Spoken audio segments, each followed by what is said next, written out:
Hi, what's up YouTube? This is Duddy Rock 12 and today I'm coming at you guys with another deck profile. And this is my October 2014 raccoons. And not a whole lot's changed in the deck, just pretty much one card. And I'm just going to jump right into the deck. First of all, you got your 3 Baby Raccoon Pompoko. He's your leadoff card in the deck. Most of the time you want to open him or Obedient School. You know, it's pretty optimal play because he lets you go into your 3 copies of Baby Raccoon Tantan, and he lets you set your Tantan, and when your Tantan's flipped, usually you're going to summon one of your 2 Kalantosa. Kalantosa effects, when it's summoned by a beast's effect, you get to pop 1 card on the field. So it's really busted with Tantan, but you definitely don't want to open this. And sometimes with Pompoko, you'll go into one of your 3 copies of Nimble Manga. Pretty good. When it's destroyed, you gain 1,000 life points, and you set up to 2 more from your deck to the field. And then for your 1-ofs, you run 1 Sea Koala. I like this better than Tree Otter because it adds. You know, Tree Otter adds, but Sea Koala makes one of their monsters attack 0. And next up is 1 Elephant, level 2 tuner beast. Nothing more than that. And then Key Mouse. I run Key Mouse for your beast plays first turn, and also for my exterior plays first turn. It's just a good level 1 tuner. And then you got your 2 copies of Junk Synchron. Let you go 5s forever as long as you have one of your level 2 beasts in the grave. And then next up is 1 Obelisk Tormentor. Still super strong. You know, you drop this, you get this on board, especially turn 1 with Schooled, and it's pretty crazy. And then lastly is 3 copies of the Earth Hexil Fusion. Shout out to Josh Legg for showing me that this card works really well in the deck because it allows you to go into Naturia Exterio, and that card is so busted. I can't tell you how many times if you open Obedient Schooled and Hexil Fusion Earth, usually you win the duel because you're going to go your Exterio and your opponent's got nothing. And now that's it for the monster lineup. I'm going to move right into the spells. 3 copies of Obedient School. The 3 copies of Schooled is super important, and I'm really surprised this card dodged the ban list. Didn't get put at 2 or 1, but too good in the deck. I mean, late game this card can be dead, but not very often. And it's just your win card. And the next up is your 3 copies of Mystical Space Typhoon. It's important right now, especially this format, because back row is pretty prevalent, and there's not a whole lot left to say about that. I would never push this to 2. And then your 1 copy of Forbidden Lance. You only need 1 because most of the things in the deck protect themselves. And 1 copy of Book of Moon. And then the 1 change to the deck is your 1 copy of Regeki. Regeki's dumb. This card should not have come back to 1. There's absolutely no way I would ever have put this card back at 1. And that's it for your spells. Pretty small spell lineup. And then for your traps, you run a lot of 2-ofs. You run 2 Fiendish Chain. Probably the best trap in the game, other than like Solemn Warning. You know, it just stops everything.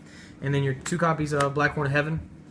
Any kind of negation is so good. This is excellent in the Shadal matchup. This is excellent in the Burning Abyss matchup. Even though they still get their things from grave, it's just good. And this is really good in the Lightsworn matchup. And then your 2 copies of Threatening Roar. Usually you set your Tantan and you hide behind a Threatening Roar, and then you pop shit next turn. And then 2 copies of Mirror Force. I've said it in every video I've ever made. This card punishes bad players. And it's just too strong. Master Removal's too good. And then obviously you got your 4-ofs. You got your Compulse, your Bottomless, your Solemn Warning, and your Torrential Tribute.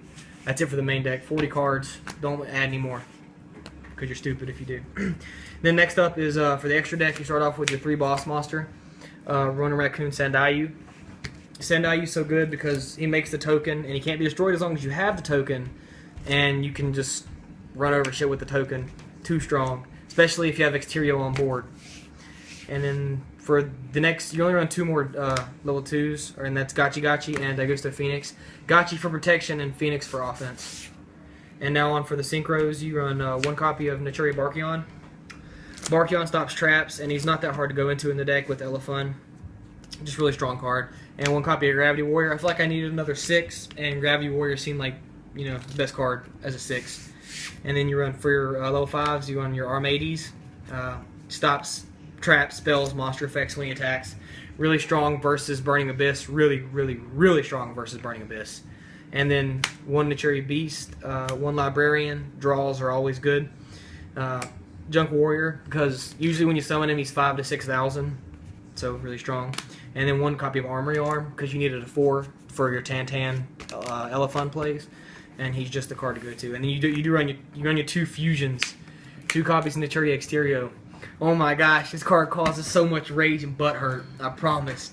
You summon this card, your opponent's going to cry because it stops everything. I mean, I'm trying to think of any monsters that really can deal with Exterio. I'm sure they're out there, but no spell and no trap is going to get over your Exterio. It's just not going to happen. And then you run your 3 sexy tokens, 2 Karibo tokens, and 1 Gorge token. And then onto the side deck. I don't have them sleeved right now, but the side deck is 2 copies of Max C, and then 2 copies of DD Crow. DD Crow is really good in matchups against things like Shadal, because you get rid of their fusion, things like that. And then 1 copy of Thunder King, 1 copy of Banisher of the Light. This card's actually really good in the Burning Abyss matchup. Just really good. And then 1 Allied Justice Quarantine. I hate fucking Light Sworns so goddamn much. So Allied Justice Quarantine is so good. And then 1 copy of Breaker, actually. I sided this because I wouldn't run this in a side deck at an ARG or a YCS, but this card is really good where I'm at. A lot of people around where I live play so much back row, and it's really annoying, and Breaker's just one of those cards that create a problematic back row. That's it for the monsters. Then you run 1 copy of Dimensional Fissure and 1 copy of Dark Hole. I never thought I'd see the day when I sided Dark Hole, but I also never thought I'd see the day when Regeki came back. And then you run your 1 copy of Macrocosmos. It's not as strong as I thought it would be. Then you run your 2 copies of Light Imprisoning Mirror, and then you run your 2 copies of Skill Drain. But that's it. Hope you guys enjoyed the deck profile, and remember to leave a like, comment, and subscribe for more.